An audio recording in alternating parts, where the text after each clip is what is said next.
Wag ka magmamahal ng seaman kung ayaw mo mag-overthink, mag-sacrifice ng tulog, magising ng madaling araw, magantay ng mga text at calls niya. Anak baka, ito ipapaliwanag ko kung bakit. For today's video, day off ko nga dito mga mare, kaya nga ito madaling araw at nagluluto ako.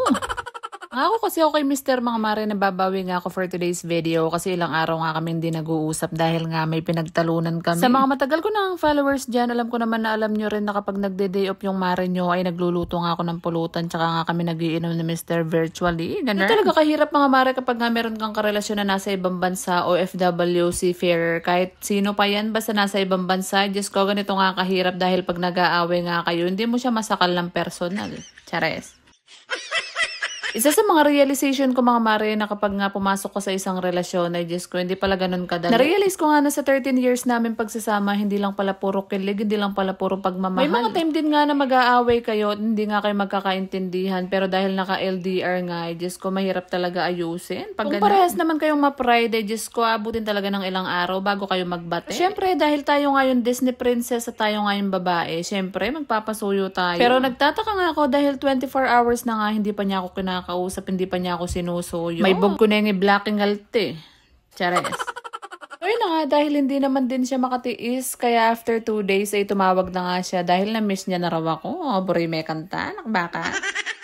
At dahil magkaiba nga kami ng time zone mga mare, nag-out nga siya ng alas 9 ng gabi dyan at alas 3 naman ng madaling araw dito sa Pinas. Ay Diyos ko, eto, puyat na naman yung mare nyo. At dahil day off ko naman mga mare at sinabi ko nga sa kanya na babawi nga ako, eto nga yung banding namin, yung mag-inom nga virtually. Nagtimpla nga lang ako ng gin dalandan dyan mga mare, tsaka nga yung niluto kong pulutan na yung awesome bulgogi nga na Korean food. Ay eto, Diyos ko, bakbakan na naman neto.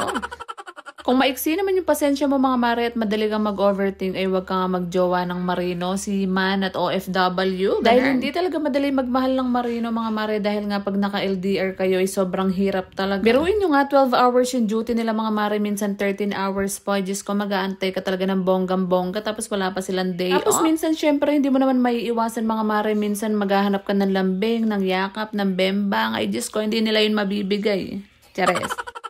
Kaya nga sa mga katulad ko na nagtitiis sa LDR mga mare, kaya natin to, wag tayong susuko. Wag na natin silang bigyan ng problema mga mare dahil hindi talaga biro yung pagtatrabaho sa barko. Magtiwala lang din tayo sa kanila mga mare na hindi talaga sila magloloko dahil kung mahal mo naman yan at mahal ka rin niya, Diyos ko, hindi na yan nahanap pa ng iba. Patuloy pa rin natin i-manifest mga mare na sana soon na hindi na kailangan nilang umalis dahil sobrang hirap talaga pag hindi natin sila kasama. At kung umabot ka nga sa dulo ng video na to at nakarelate ka sa LDR thoughts at LDR thing mga mare, wag nyo nga kalimutan mag-like, share, and follow. Ganun. Yun lang muna ang aking Seaman's Life update mga mare. Sana nag-enjoy kayo. Maraming salamat sa pananood.